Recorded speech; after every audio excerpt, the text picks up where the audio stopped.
اگر دنیا کے اندر جانور نہ ہوتے، حیوانات نہ ہوتے، تو انسانوں کو ذرا برابر بارش کا ایک قطرہ بھی نہ ملتا۔ اس کا مطلب کبھی بارشیں بند ہو جاتی ہیں، پھر جو آتی ہیں وہ ان جانوروں کی وجہ سے۔ وہ جو بے زبان جانور ہیں جن کا کوئی گناہ نہیں ہوتا، جن کا کوئی قصور نہیں ہوتا، ان کی وجہ سے وہ بارشیں اللہ عطا فرماتے ہیں۔ اللہ کے نبی نے فرمایا یہ جانور نہ ہوتے تو زکوٰۃ نہ دینے والی قوم کو ایک قطرہ بھی بارش کا نہ دیا جاتا۔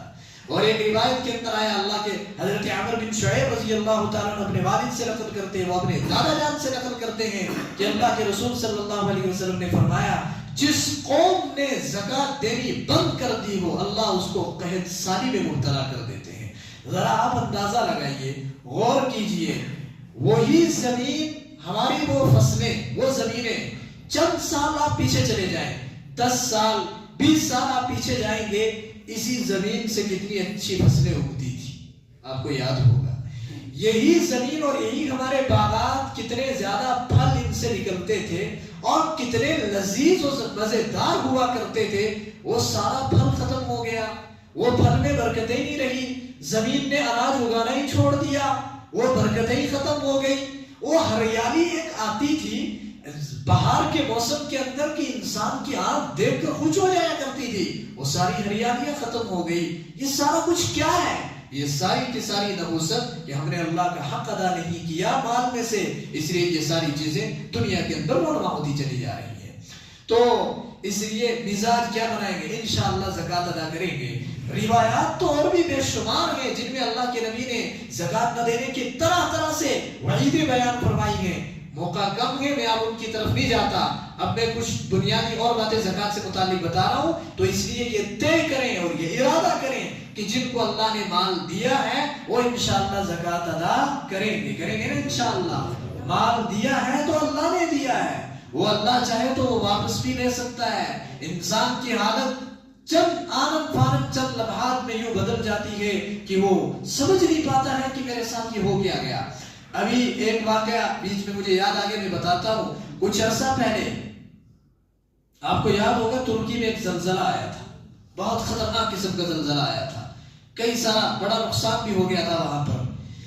ان دنوں میں ایک خبر شائع ہوئی تھی، ایک خبر آئی تھی کہ ایک بندہ بہت مالدار تھا، اس کے پاس بہت سارے مکانات اور بڑی بڑی حویلیاں تھیں۔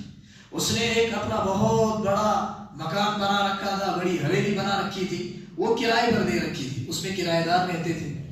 ایک آدمی جو چہرہ مزدوری کرتا تھا، کماتا تھا، وہ بھی اسی حویلی میں اس نے ایک کمرہ لیا ہوا تھا، وہ وہیں پر رہ رہا تھا۔ جب کرایہ وصول کرنے کا وقت آیا، وہ مالک مکان آیا، اسے آ کر کہا جی کرایہ ادا کر۔ اس نے کہا میرے پاس ابھی ہے نہیں، آپ سے میری درخواست ہے کہ تھوڑی سی مہلت دے دیں، میں کما رہا ہوں، محنت کر رہا ہوں، کچھ دنوں کے بعد میں آپ کا کرایہ آپ کو ادا کر دوں گا۔ مگر اس ظالم نے مانا نہیں، اس نے زبردستی کی اور کہا اگر دیتا ہے تو ٹھیک، نہیں تو میں ابھی تیرے کے برتن پھینک دیتا ہوں۔ اس نے کہا میرے پاس تو نہیں ہے دینے کے لیے۔ اس نے اس کے برتن نکالے تو پھینک دیے، دھکا دے کر اس کمرے سے نکال دیا۔ وہ غریب انسان روتا ہوا وہاں سے نکل آیا، وہ نکلا، اس نے ایک کاغذ لیا اور ایک خیمہ لگایا پاس میں کہیں جا کر، تو ٹینٹ لگایا، خیمہ لگایا، اس میں جا کر وہ اپنے بچوں کو رکھا، وہاں پر وہ رات گزارنے لگا، گزر بسر کرنے لگا۔ اللہ کی شان، اللہ اللہ ہے جی، اللہ اللہ ہے، وہ کیا کر دے کچھ پتہ نہیں چلتا ہے۔ اس کے ہی اگلے دن یا انہی دنوں میں ایک زلزلہ آیا، اس سے اس کے سارے جتنے مکانات تھے، جتنی حویلیاں تھی، سب زمین میں دھس گئی، کچھ بھی نہیں رہا اس کے پاس۔ اور اس زلزلے کے بعد جب اگلی رات آتی ہے، وہ رات یہ مالک مکان جو کل کو دھکا دے کے اسے نکال رہا تھا، وہ رات آ کر اسی مزدور کے پاس اسی خیمے میں گزار رہا ہے، اسی خیمے میں رات گزار اور رات وہاں گزار، اللہ نے اس کو رات وہیں پر گزروا دی اور اس کا انجام دنیا میں ہی اللہ نے دکھا دیا۔ یہ کبر اچھی چیز نہیں ہوتی ہے، یہ مال کی بڑائی کہ میرے پاس پتہ نہیں کیا کچھ ہے، میرے پاس تو بڑی دولت ہے، میرے پاس تو بڑا عہدہ ہے، میرا تو بڑا اونچا نام ہے۔ یہ نام اونچا دیا ہے تو تیرے اللہ نے دیا ہے، یہ مال اگر دیا ہے تو تیرے رب نے دیا ہے، تجھے اچھا مکان ملا ہے تو تیرے یہ اللہ نے دیا ہے، اس پر تکبر نہ کرنا، اس پر بڑائی نہ جتانا، اللہ کا کوئی حکم متوجہ ہوتا ہے تو ادا کرنے کی کوشش کرنا، ورنہ اللہ کا غضب اگر آ جائے، اللہ جلال میں آ جائے، انسان کو اٹھا کر کہیں سے کہیں پھینک دیتے ہیں اور وہ سمجھنے کا موقع بھی نہیں پاتا، وہ سمجھ نہیں پاتا کہ میرے ساتھ یہ ہو کیا گیا ہے۔ اس لیے میرے بھائیوں، اللہ کا ہر حکم پورا کرنے کی کوشش کریں گے انشاءاللہ۔